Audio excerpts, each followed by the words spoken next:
গল্পের ঝুলি, হাসি কান্না রূপকথা, কত জাদুগুলি, নীতি কথা আর বোকা মজার গল্প।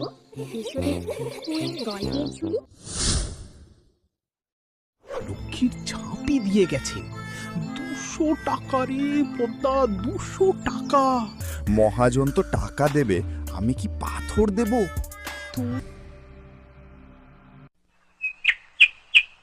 নদিয়া জেলার শান্ত একটি গ্রাম, নাম তার মাটিগড়। এই গ্রামেরই এক প্রান্তে ছোট্ট একটা কুঁড়ে ঘরে বাস করত এক দক্ষ কুমোর, নাম তার গদাধর। গদাধর যেমন নিপুণ হাতে মাটির হাঁড়ি কলসি গড়তে পারত, তেমনি তার ছিল মনে অনেক আশা আর চোখে অনেক বড় বড় স্বপ্ন। কিন্তু সেই স্বপ্ন যদি সততার বদলে লোভের উপর ভিত্তি করে করা হয়, তবে তার পরিণতি যে কি হয় সেটাই আজ দেখবেন আমাদের এই গল্পে।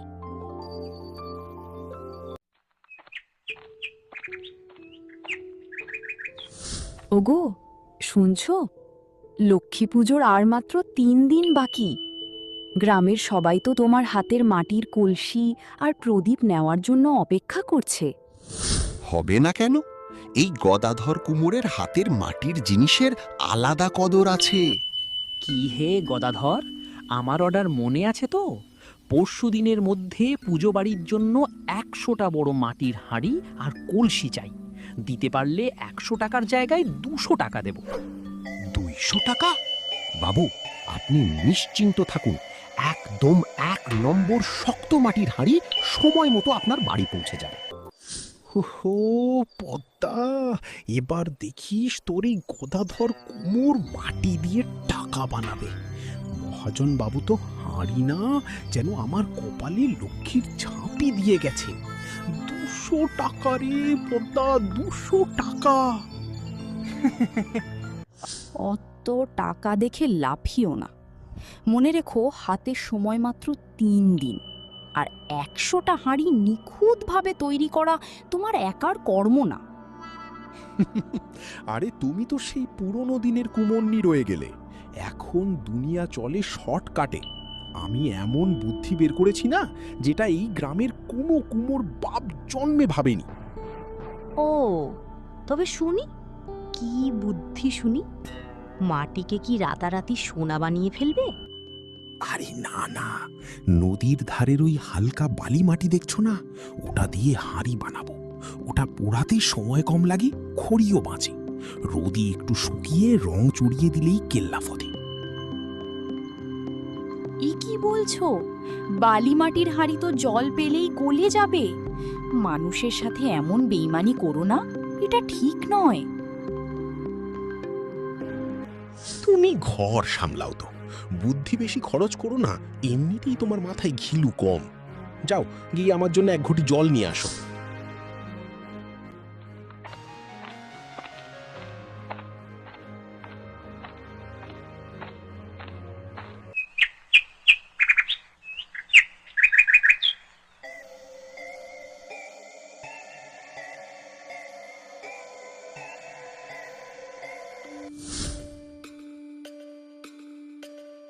কি গো গদাধর ভাই, শুনলাম তুমি নাকি খুব বড় অর্ডার পেয়েছো। আমার ঘরে চাল চুইয়ে জল পড়ছে, একটা বড় কলসি হবে নাকি? সস্তায় রেখো কিন্তু। যা যা ভোলা, তোর কলসি বানানোর সময় আমার নেই। আমি এখন মহাজন বাবুর খাস কুমোর। তোর মতো লোকের জন্য সময় নষ্ট করলে আমার কোটি টাকার ক্ষতি হবে। আরে বাবা, মহাজন তো টাকা দেবে, আমি কি পাথর দেব? তুই দিবি 2-5 টাকা, আর মহাজন দেবে কড়কড়ে নোট। যা এখান থেকে বিদে হ। বেশি মাটির কাছে আসিস না, আমার স্পেশাল ফর্মুলা চুরি করে ফেলবি। গদাধরের পা তো আর মাটিতে নেই, দেখি তো কি স্পেশাল ফর্মুলা বানাই।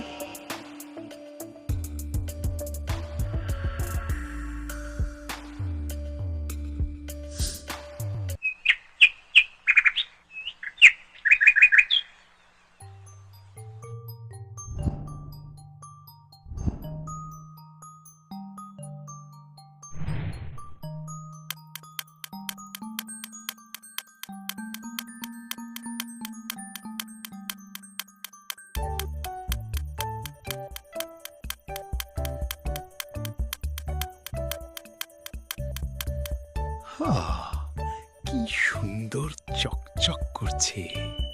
এই যে একটু লাল রং মেখে দিলাম, কে বলবে ভেতরে সব বালি? মহাজনবাবু দেখলে তো খুশিতে আমায় জড়িয়ে ধরবেন। ওগো, আকাশটা কিন্তু মেঘলা। হাঁড়িগুলো ভালো করে না পুড়লে কিন্তু বিপদ হবে। মেঘলা আকাশ ও আমার কপাল খোলার লক্ষণ। রোদে শুকানোর দরকার কি?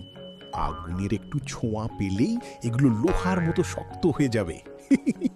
আমি হলাম এই যুগের ডিজিটাল কুমোর।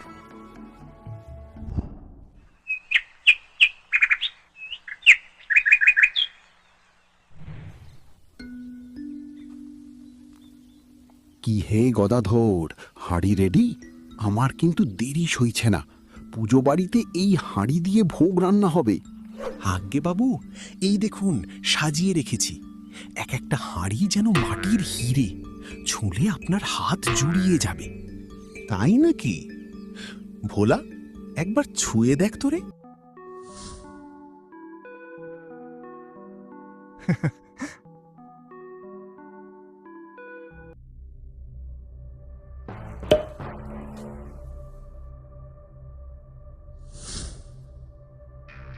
ও বাবা, এ তো দেখি তোলার আগেই গান গাইতে শুরু করেছে।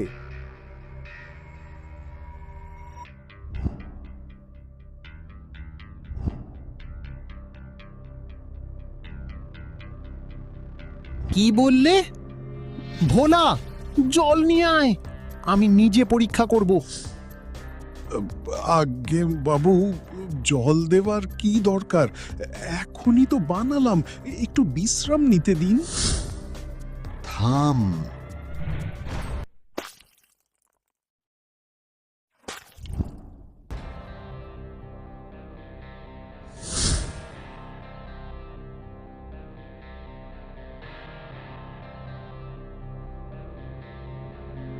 আরে এই কি রে পাজি, তুই আমায় কাদা দিয়ে ঠকাচ্ছিস? পুজোর দিন আমার সব ব্যবস্থা বন্ধ করলি। তোকে আমি আজ শুটকি মাছের মতো ঝুলাবো। বাবু, ভুল হয়ে গেছে। আমি ভেবেছিলাম। কি ভেবেছিলি? আমি কি তোর মতো গাধা? ভোলা, ওর এই সব কাদা ওর মাথায় ঢেলে দে। আর আজকের পর এই গ্রামে যদি তোকে কেউ কাজ দেয়, তবে আমি তার মাথা ফাটিয়ে দেব।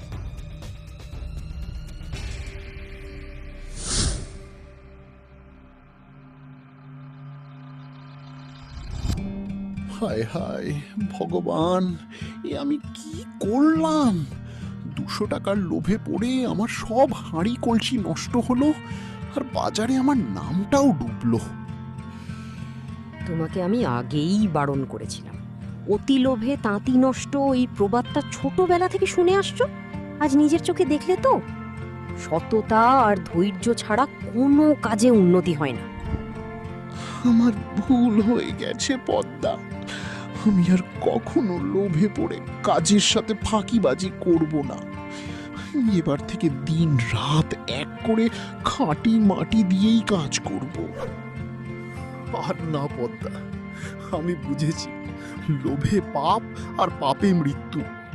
আমি ফাঁকি দিয়ে বড় হতে চেয়েছিলাম, কিন্তু আজ নিজের পায়েই কুড়ুল মারলাম। যাক, শিক্ষা যখন হয়েছে তখন কাল থেকে নতুন মাটি আনো।